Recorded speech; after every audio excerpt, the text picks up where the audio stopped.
Islanders, there's terrible news coming from the world's largest cruise ship, the Icon of the Seas. A passenger has either jumped or fallen overboard. We will share that story with you on the show today. We're also sharing news from MSC as they continue to try to penetrate the market, to take some share from Carnival and Royal Caribbean. They're doing a lot to tell families and welcome families, saying cruise with us. We're also going to share a celebration and an achievement that Carnival Cruise Line is hoping that you will like. We all need some time in the islands. Let's go there now on Island Time.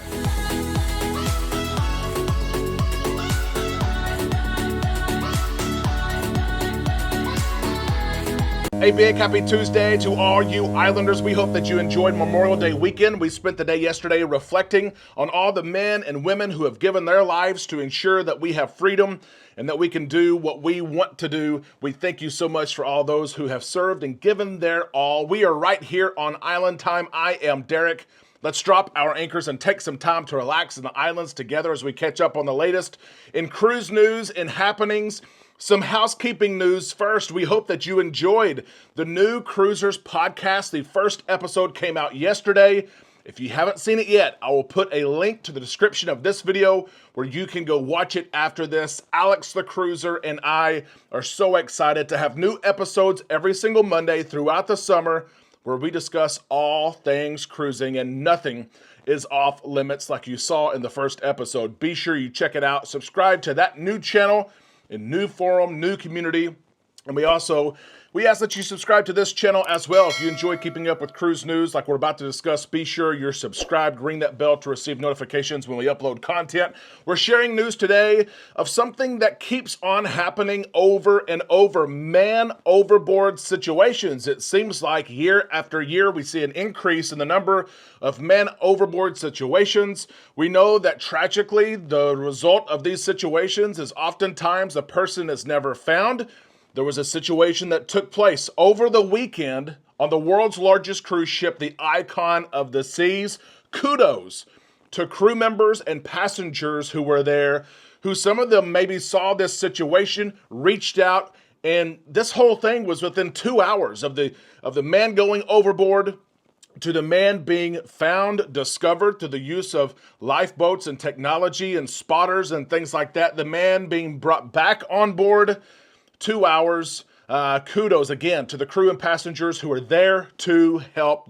That is really the only situation in which the person is going to be found. But we do have news today that the passenger who went overboard has passed away because of their fall. An 80-foot fall is what they're saying, at least 80 foot from the cruise ship to the water. Let's talk about what happened. This took place when the ship was 300 miles away from Miami, only 30 to 40 miles away from Cuba. The Icon of the Seas was headed to its first port of call in Roatan, Honduras. The Coast Guard was made aware of this situation, of course, as they always are, and they shared in this story. The cruise ship deployed one of their rescue boats, located the man, and brought him back on board. He was pronounced deceased beyond assisting in the search. The U.S. Coast Guard did not have much involvement in this incident. Again, the man, thank goodness, was found, but he was found already deceased. Of course, our thoughts and prayers go out to his friends and families. Some of them, reports say, are on board with him at this time. Kudos again to the crew who gave their best efforts in these situations like this. It seems like this is happening more and more often. Amanda and I have been on cruises where this has happened.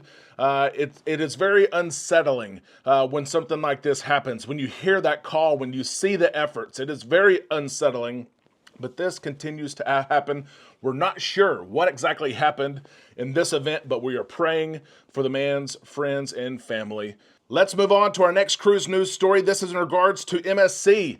MSC is doing everything they can to appeal to you and me as cruisers, trying to take some market share away from Carnival Cruise Line and Royal Caribbean. They're doing that this time by targeting families and families with kids. Some of you, when you cruise, you despise kids. All those kids. They're causing issues. They're pushing every button in the elevator. They're leaving their food and plates in the middle of nowhere. They're sitting on the steps. They're too loud and they run. They knock on doors. They take up the pools and the hot tubs. I think I've listed everything that kids can do, right? Some of you don't like them. Some of you, though, You cruise with your kids because that's the only way that you get to cruise. You cruise with your kids because you enjoy sharing the experience as a family. And cruise lines know that. Carnival and Royal Caribbean are great at welcoming families and making sure there's plenty to do on board.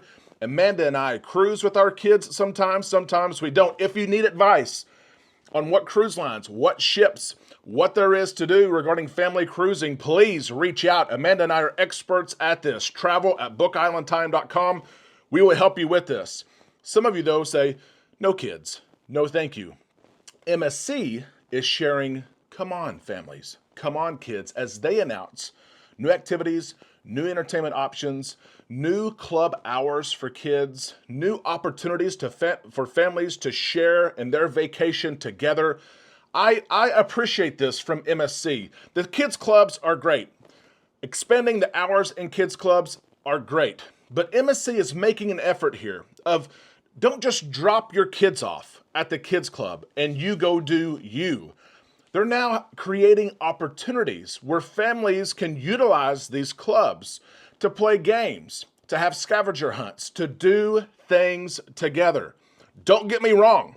It's nice sometimes to drop off the kiddos while mom and dad go to a comedy show, go to a Broadway show, grab a drink together, go on a date, and then pick up your kids. But at the same time, it's nice to have offerings where cruise lines try to have families do things together. MSC is doing just that as they share, please come sail with us. They are lowering even their kids club age has always been 1 year. They're now saying if you have children as young as 6 months, we'll watch your kiddos for us. As young as 6 months old. That's tough there. I don't know if I'd leave my 6-month-old.